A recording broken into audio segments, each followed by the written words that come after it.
friends, fans, and dairy products of all ages. This is Cheese of Ages, here with a long overdue review that was a little bit longer overdue because YouTube mysteriously lost it when I did it a couple of days ago. And I thought it was there, but it's not. So I'm just going to totally redo my review of D&D 5th edition.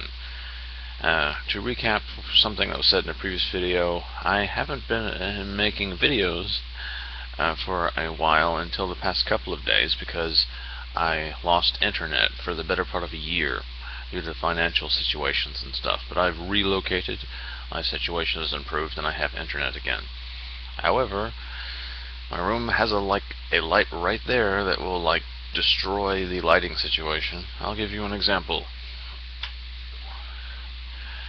That is what the lighting situation will be if I don't do this. So, this is better. Anyway. Also, the audio noise in the background is a desk fan next to my computer case because all of my computer fans died. And I had to put a desk fan there. But anyway, on to the review of D&D 5th edition. Pretty much all of my later videos, mid to earlier videos of the playtest packet reviews apply to this finished product because it hasn't changed much since the last playtest packet. Excuse me.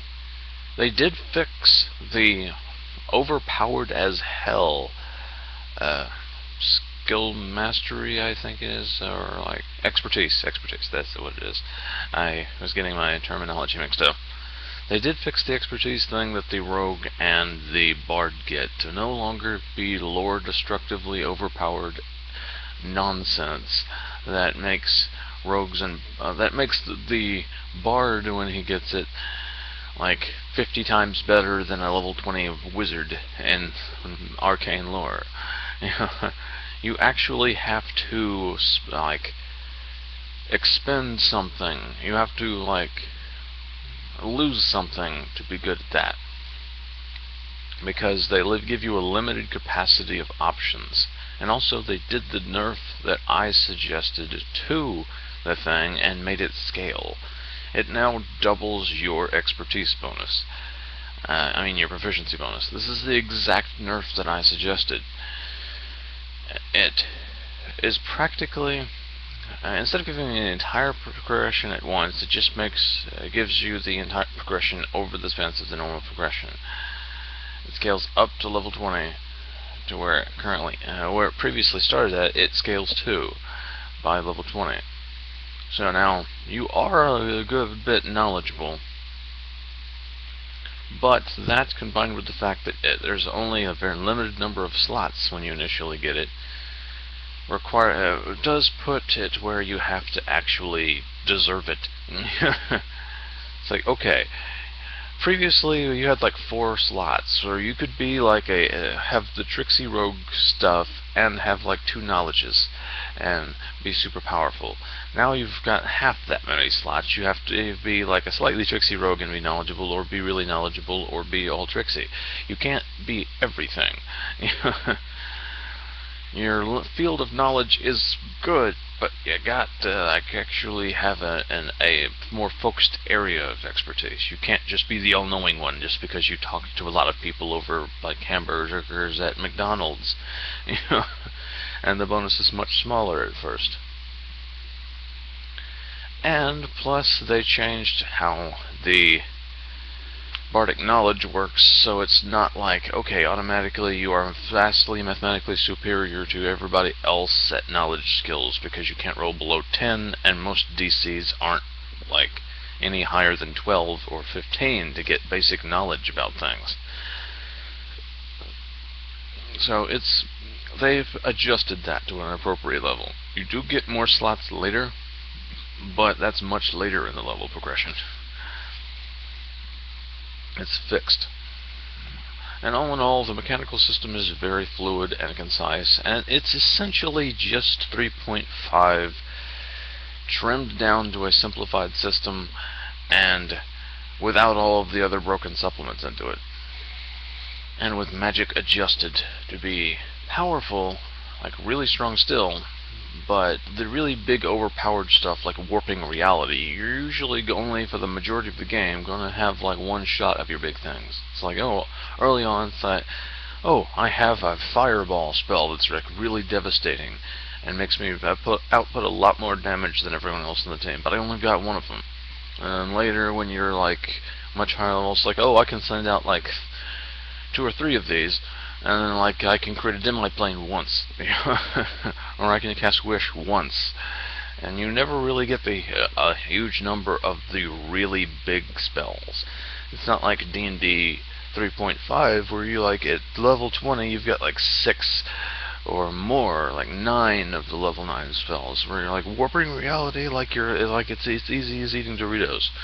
It's scaled and adjusted to where mages are still strong, but the big like game-changing end-all be-all things are like very few shots of ammunition.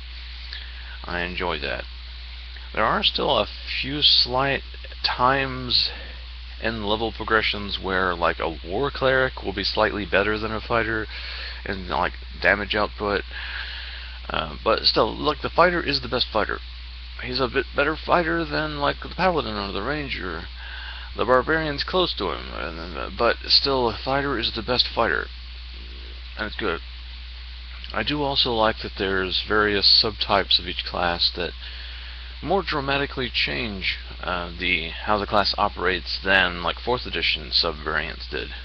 Now those did add a decent amount of variety, but not a huge amount considering, especially not comparably, because you've got like a simple thuggish fighter that clubs things really big, and then like you got one that's has combat maneuvers, and that adds a lot of variety there because the combat maneuvers you pick can change how your character operates, from being a heavy hitter to a teamwork oriented guy.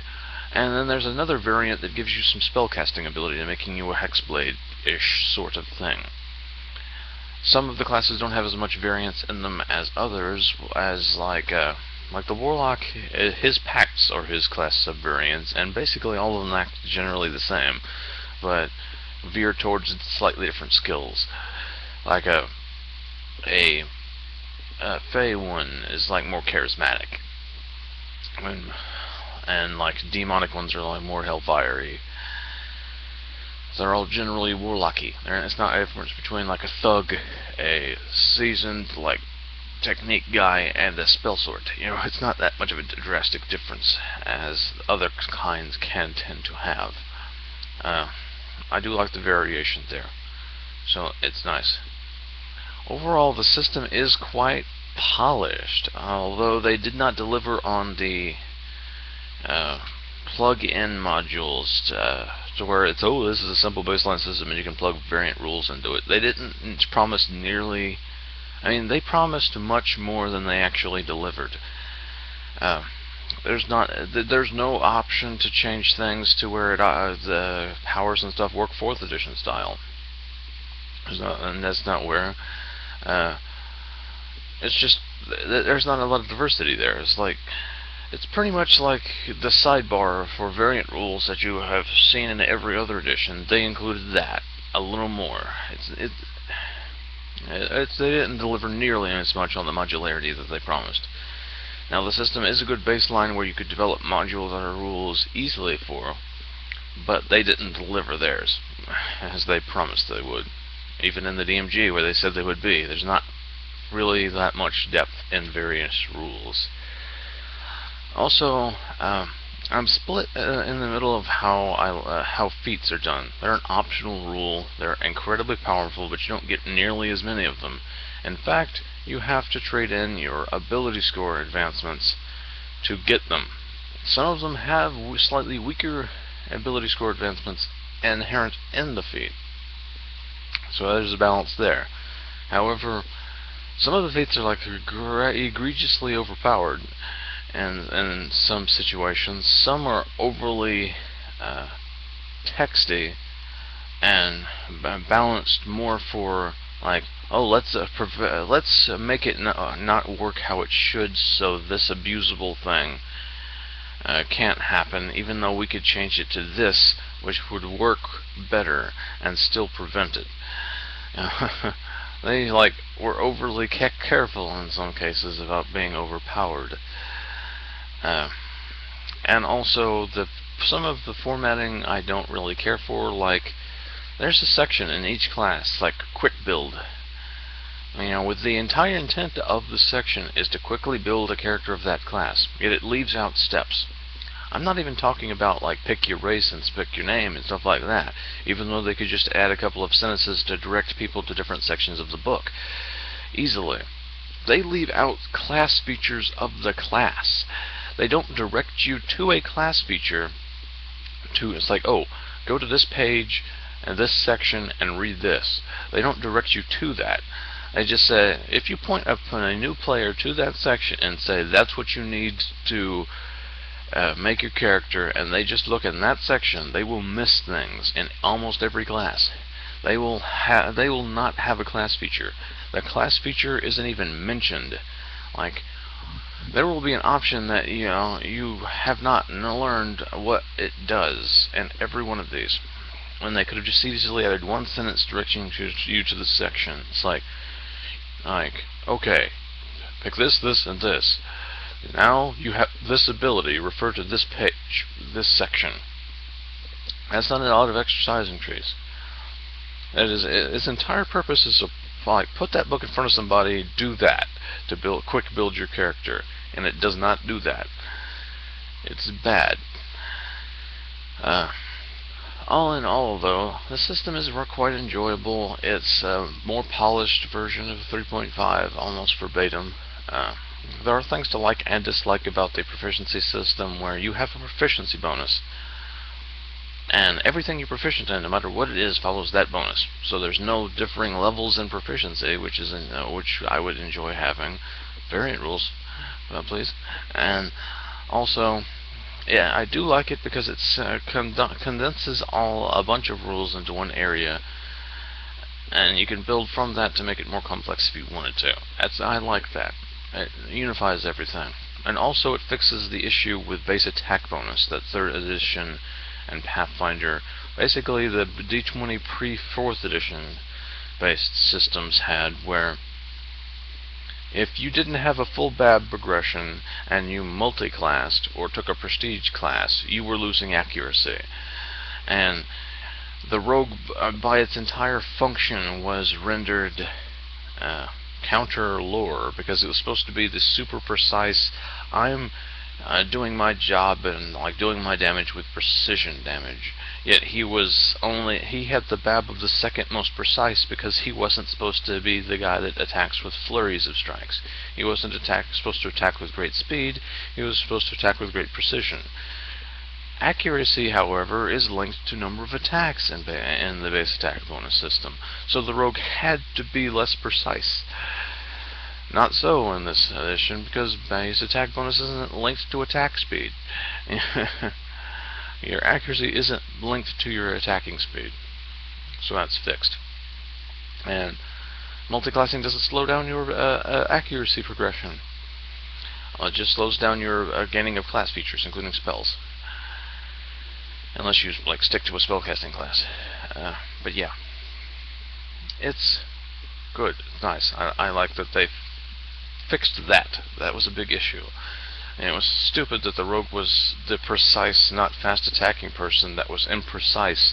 And if he took any if he sought out elite training in a specific aspect of his profession, he would get even less precise. It's like, oh, I'm going to go take elite training to become an assassin and be even more precise in backstabbing people and assassination. Whoop, lost a point of base attack bonus that I would have had otherwise. I was just silly. But anyway, all in all, it's a pretty solid system. Has somewhat of its drawbacks for being overly simplified in some cases, and how they changed the tactics of opportunity works is kind of wonky, and it seems like an unnecessary change, but I guess it's something to get used to. Because now it's a lot harder to keep control of the battlefield, honestly. They were trying to fix the conga line of death situation a little bit, but they didn't change much of anything as far as like controlling the battlefield goes. It just is you have to have a choke point or you ain't controlling nothing. They could just like pretty much run by you unless you take a particular feat that enables you to stop them if you hit them. They'll just run by you, provoke, get smacked, and just continue on. And there's no way to keep it's much harder to keep your squishies safe. But anyhow, overall, I'll give the system a reasonably solid 8.5 out of 10. It's got its flaws, didn't deliver on the promises it kept, but it's all in all a really good system, very solid. I could recommend it. So yeah.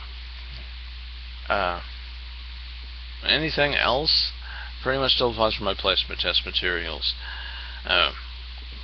Races can sometimes be kind of weirdly oriented in giving you like property as part of a class feature, as part of your race, or like being overly like generically simplified. Like humans, unless you take the variation that enables feats, are practically useless because all they get is plus one of their attributes. I mean, that's reasonably strong-ish, but that's compared to everything else everyone else gets. It's like, I mean, it's like God. It's like Batman in the Justice League. No, it's not actually, because Batman is like actually functional. The humans are back to being underpowered as hell. They can still be reasonably effective characters, and like if you go with if you go with the variation that enables feats, they're actually very, very strong.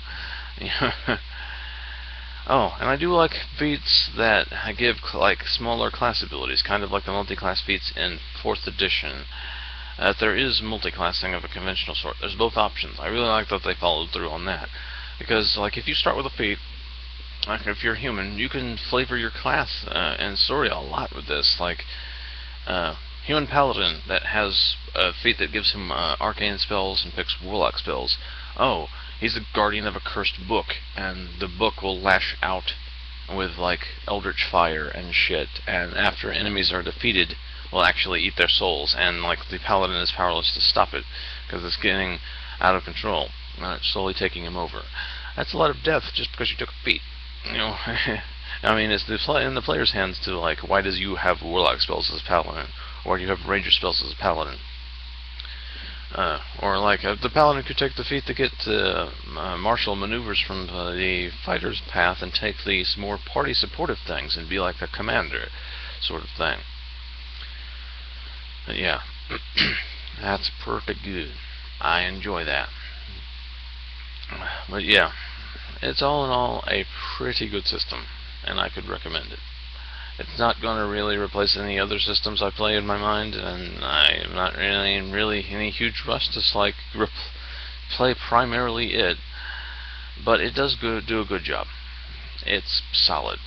A lot of people are giving it flack for things that it don't deserve flack for. But yeah, it's a good system. I could recommend you try it out, and if you like it, buy it. And they also did the nice thing of adding the basic rules where you got the core 4 classes, one type, and they basically have released a free version of the system where you have the core 4, one subtype of each, and a fully playable monster manual and DMG. You could play this an essentials version of this for completely free. They were nice for that. And if you like how it works, upgrade. That was good. I liked how they did that. That was enjoyable. Thank you, Wizards of the Coast, for doing that. So try that out. And if you like that, feel free to upgrade. Anyway, this will be Cheese of Ages signing off.